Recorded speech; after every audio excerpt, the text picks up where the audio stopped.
بسم اللہ الرحمن الرحیم۔ بری نظر کا علاج۔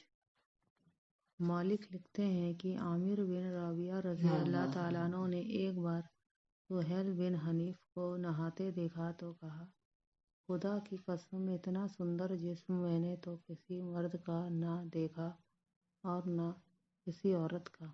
یہی کہنا تھا کہ سہیل اسی سمے بے ہوش ہو کر گر پڑے۔ نبی صلی اللہ علیہ وسلم کو اس کا پتہ لگا تو آپ عامر رضی اللہ تعالیٰ عنہ پر غصہ ہوئے اور فرمایا کہ اپنے مسلمان بھائی کو کیوں ہلاک کرتا ہے اور تو نے اس کے لیے برکت کی دعا کیوں نہ کی؟ جب تیری نظر اس کی سندرتا پر پڑی تھی تو کیوں وہ دعا نہ پڑھی، اللہم بارک علیہ، ارتھات اے اللہ اس پر برکت پردان کر۔ اگر تو یہ دعا پڑھ لیتا تو اسے نظر نہ لگتی۔ اور پھر ارشاد فرمایا کہ اب تم اپنے انگوں کو پانی سے دھو ڈالو۔ اس کے بعد عامر رضی اللہ تعالیٰ عنہ نے اپنے سارے انگوں، منہ، ہاتھ، کہنیاں، پاؤں اور استنجے کی جگہ بھی کو ایک برتن میں دھویا اور وہ پانی سہیل رضی اللہ تعالیٰ عنہ کے اوپر ڈال دیا۔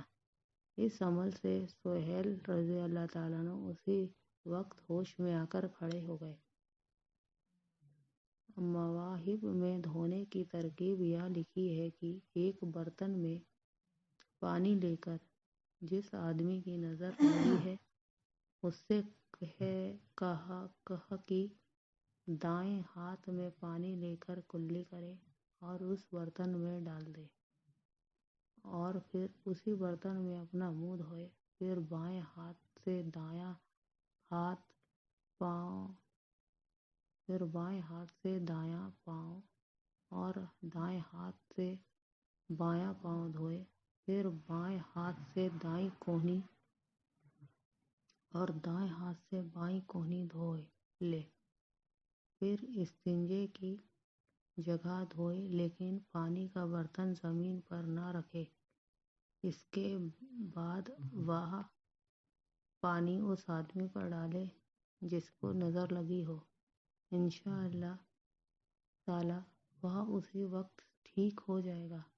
ایسے وقت پر انسان کو چاہیے کہ ایمان کا راستہ مضبوطی سے پکڑے رہے اور عقل کو دخل نہ دے، کیونکہ ایسی جگہ عقل کام نہیں کرتی۔ عقل کبھی بھی اللہ و اس کے رسول کے بھیدوں سے پریچت نہیں ہو سکتی۔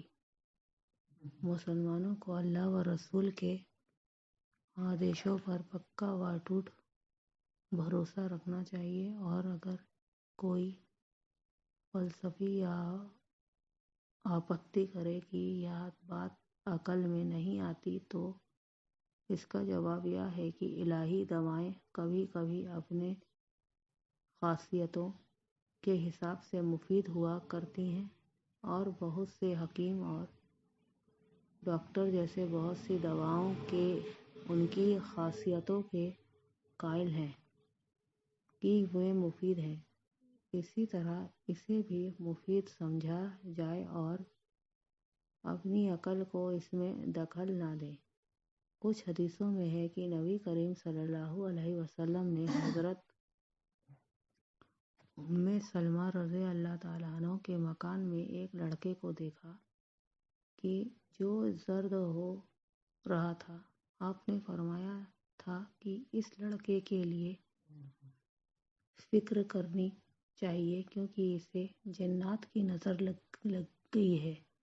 اس حدیث سے پتہ لگا کہ جس طرح انسانوں کی نظر لگتی ہے اسی طرح جنات کی بھی نظر لگتی ہے، اور معلوم ہونا چاہیے کہ نظر یا بچھو یا سانپ کے کاٹے کا منتر یا افسوں وہی ٹھیک اور جائز ہے جس میں اللہ تعالیٰ کا نام ہو اور منتر کے معنی بھی معلوم ہو۔ جس منتر کے معنی معلوم نہ ہو اور اس میں اللہ کا نام بھی نہ ہو تو ایسے منتر یا افسوں کرنا ٹھیک نہیں ہے، کیونکہ اس میں ایمان جانے کا ڈر ہے۔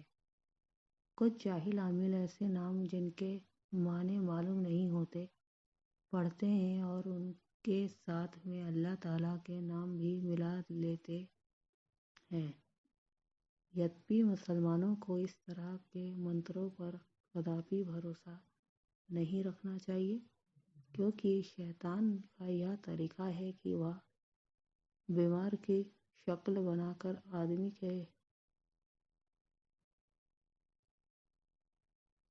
جسم میں گھس جاتا ہے اور کبھی کبھی سانپ یا بچھو بن کر کاٹ لیتا ہے، اور پھر جب اس کے نام کے منتر پڑھے جاتے ہیں تو نگل جاتا ہے اور پھر خوش ہوتا ہے کہ میرے نام کا ذکر کرنے والے بھی دنیا میں موجود ہیں۔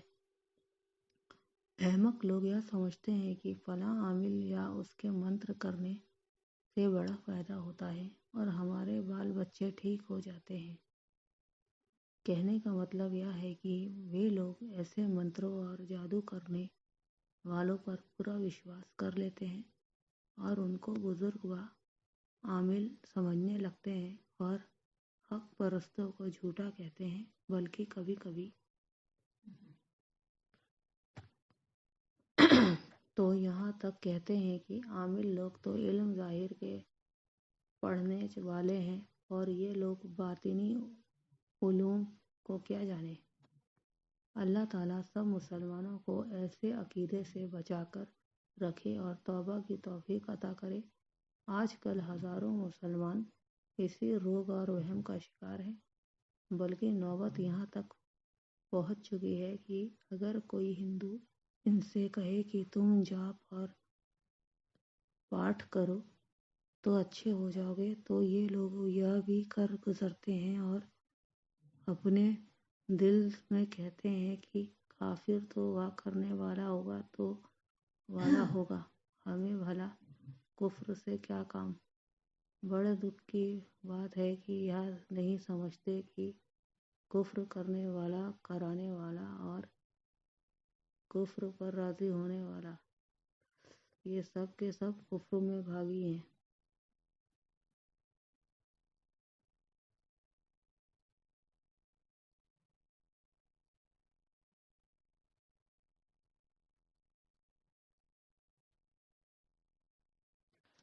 اسی طرح کچھ لوگ نظر اور بیماری کے لیے کلیجی اور سری چوراہوں پر اتار کر رکھتے ہیں، اور کچھ لوگ خشکہ اور دہی تراہے پر رکھتے ہیں، اور کچھ لوگ کالے کتے کو تلاش کر کے کھلاتے ہیں۔ اس کے علاوہ بھی اور بہت سی واہیات باتیں کرتے ہیں۔ مسلمانوں کو چاہیے کہ ایسی باتوں سے بچے رہیں اور کسی جاہل و کافر کی باتوں میں نہ آئیں، اور نظر کا وہی علاج کریں جو شریعت کی درشٹی میں صحیح ہے۔